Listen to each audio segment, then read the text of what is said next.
Welcome to Global Dispatches, a podcast about foreign policy and world affairs. I'm your host, Mark Leon Goldberg, editor of UN Dispatch.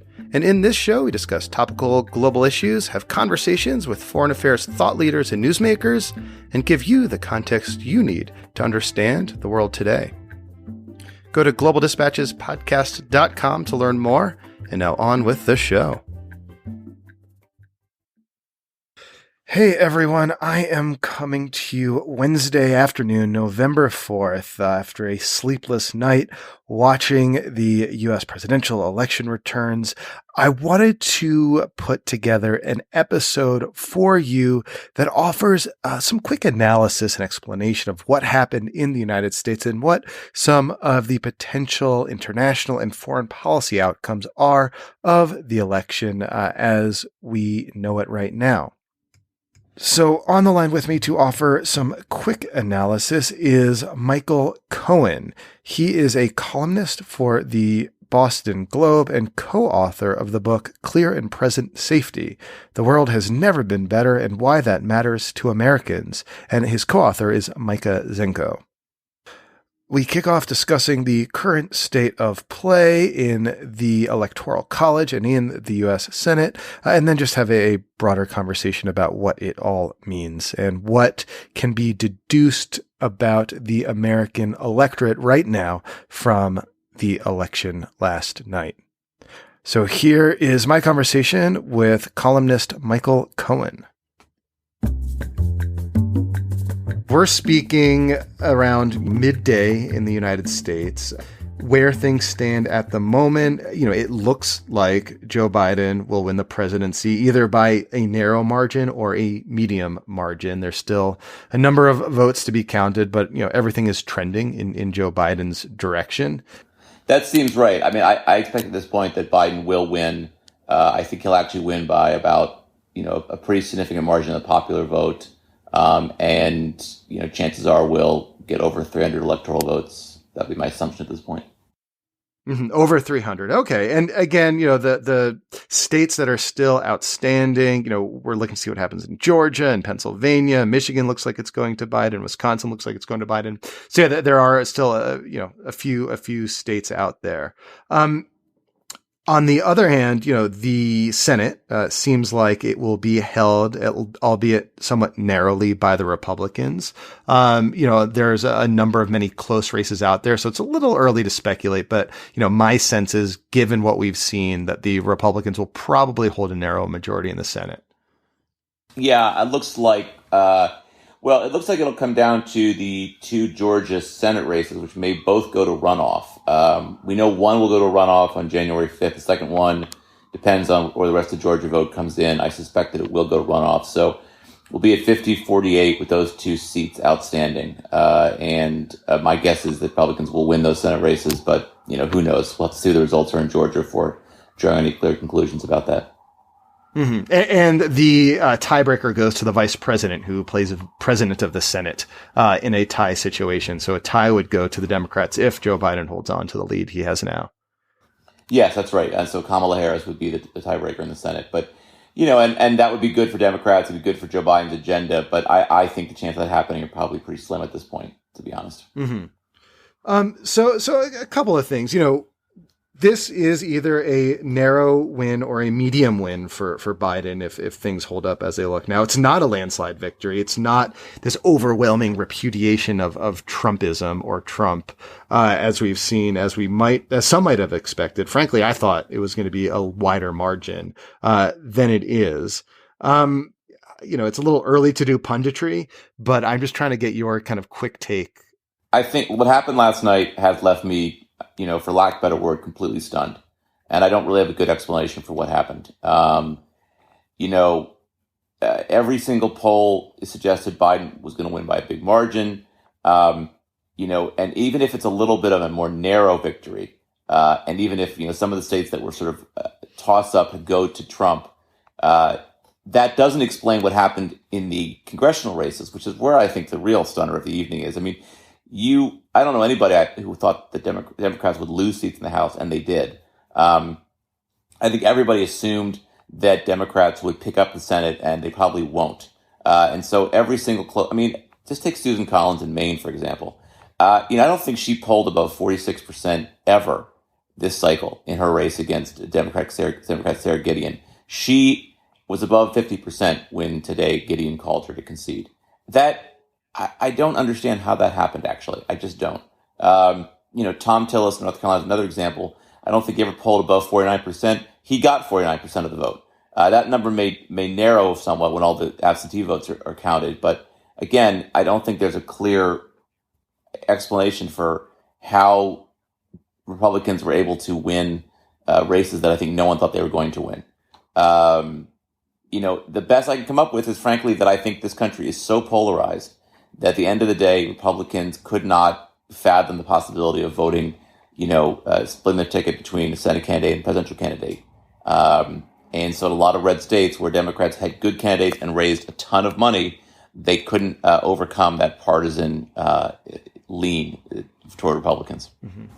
So that kind of leans into my next question is, such as we know the results now, did what happened last night and is happening today, does this reveal anything to you about the American electorate? This is a foreign policy podcast, but foreign policy stems from domestic politics in many respects. So I'm just kind of curious to learn from you if this election has revealed anything new to you about, U.S. politics or the U.S. electorate. If I'm being very candid, I would say this reveals yes, I'm sure you want me to be candid. This is a screwed up, dysfunctional, ungovernable country full of voters who don't have a clue what kind of government they want.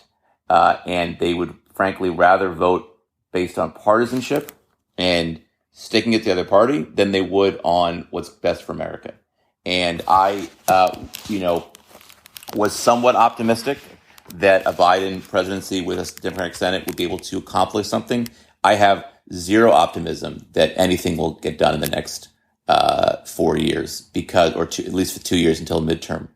I just think it's sort of obvious at this point that the country is simply ungovernable. That polarization and partisanship is dominates. And the thing is that if we had a Republican Party, was interested in governing the country, we could have actually, bipartisan compromise, but they're clearly not interested in governing the country. They, 8 years ago or 12 years ago when Barack Obama became president, they obstructed everything that he wanted to do. And I don't see any reason to believe that's not going to happen again, over the next 2 years. I think Mitch McConnell and Republicans will obstruct everything on Biden's agenda. They'll obstruct cabinet positions and judges and legislation, and nothing will get done because they know that that'll help them politically, and it probably will. It's a sad commentary on where we are as a country, but this country is a mess. And anyone who is looking to the U.S. to sort of get out of the last 4 years of dysfunction and instability, sorry, it's not going to happen. So, I'll put this question to a senior European diplomat that I'm speaking with later this week to get his, take and reaction to the election outcome. But, the politics of America that you just described, which I agree with, I think it's accurate and it makes sense to me, is one in which the United States is not a reliable partner on the world stage. It's one in which every 4 years, if you could have this kind of swing between a conventional American president and a Trump type, nationalist or isolationist or whatever you want to call him, an unreliable partner, is one in which it makes harder for other countries to deal with the U.S. and expect there to be some, continuity in their dealings with the United States. No kidding. The world put up with W for 8 years, a lousy American president who, often ignored, our international partners or didn't certainly respect them. We had Obama for 8 years. Things seemed to be, somewhat back to the level of normalcy.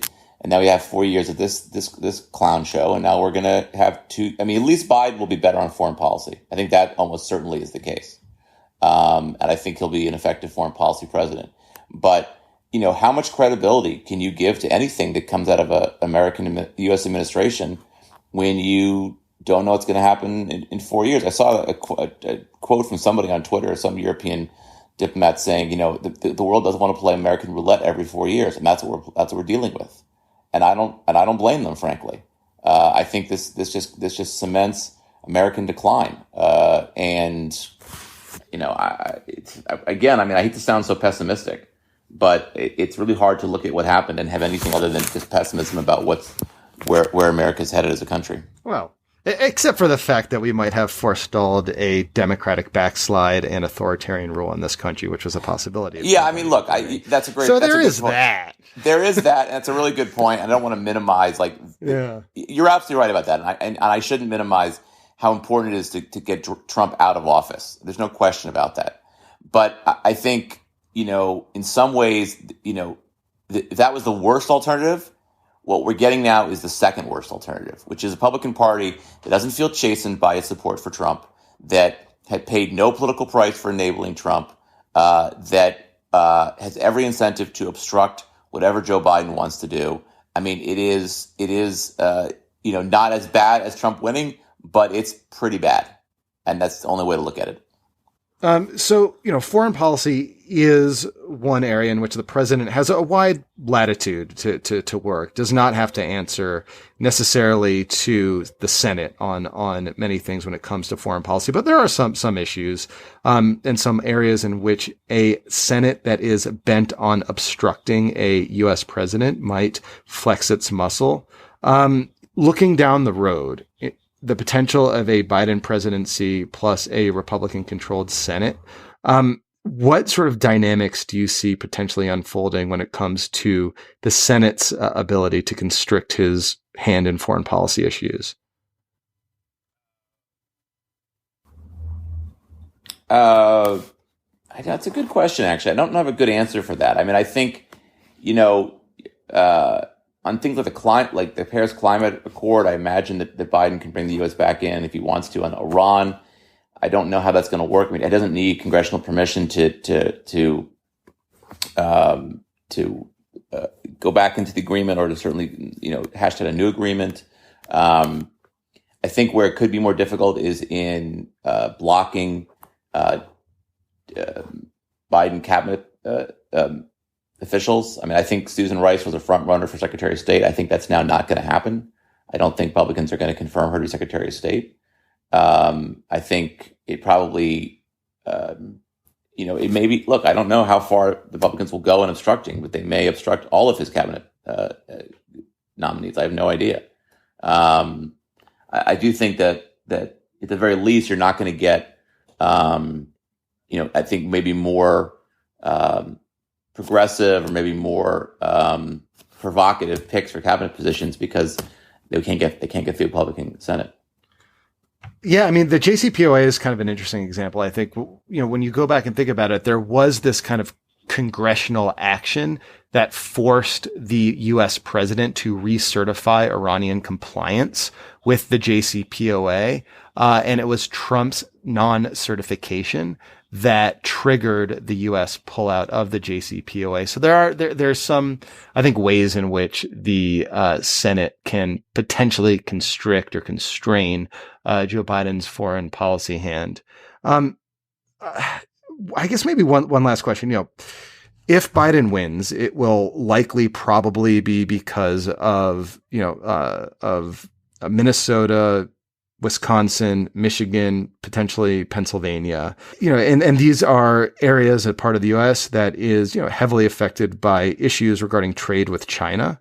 Do you see any way in which Biden might approach the U.S.-China relationship in a way that might appeal to voters in what has now become like the swing states in the United States? I don't think any of that matters. I hate to be cynical about it, but I think we've reached a point. I don't either, actually. When I was thinking about this question before I asked you, I didn't actually think it mattered, but I want to get your take. No, I don't think any issue matters at all, to be honest. I mean, the President of the United States has basically contributed to the death of 230,000 Americans and appears to have paid a minimal political price for that. Certainly Republicans have paid almost no price for enabling him. He paid no price for basically manipulating the Ukrainian government to support the re-election bid. It is...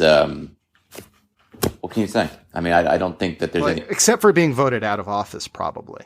Well, probably. I mean, yeah, that's about all you can really really say. But that which is obviously not a small thing. But as far as there was no what's it called? The repudiation of a president whose handling of the COVID pandemic was a complete and total disaster. There really wasn't a repudiation of it in the way that what he should have received. So I think, and let's put it this way: if that didn't play a huge role, I certainly think trade didn't play a huge role. I think I don't think that any issue. I think at the end of the day, partisanship trumps all in this country, and that whatever. I think whatever Biden does on trade isn't going to matter if there's not results. For example, if not results, that's what's going to undercut Biden, not so much the position that he takes. I think it gives the American voter, frankly, more credit than they deserve to think that they're going to care about the specifics of trade policy. Mm-hmm. Clearly, they were voting on the Paris Accord. They wanted the U.S. to rejoin. Absolutely. Which, clearly. Right. Anyway, Michael, thank you. I'm exhausted. I know you're exhausted. I was up till the wee hours in the morning and then panicking and checking my phone at 4 a.m. It's going to be, I think, another kind of long night ahead of us. So thank you for speaking with me on such short notice. And we'll see what happens. We'll see what happens. Yeah. Thank you. My pleasure. All right. Thank you all for listening. Thank you to Michael Cohen. And as I teased in this episode, all goes according to plan. I should be speaking with a former senior European diplomat in the United States to offer his perspective on what the election results portend for America's role in the world. All right. I will see you soon. As you can tell, I've totally lost my voice. Hopefully it will return in the coming days. All right. See ya. Bye.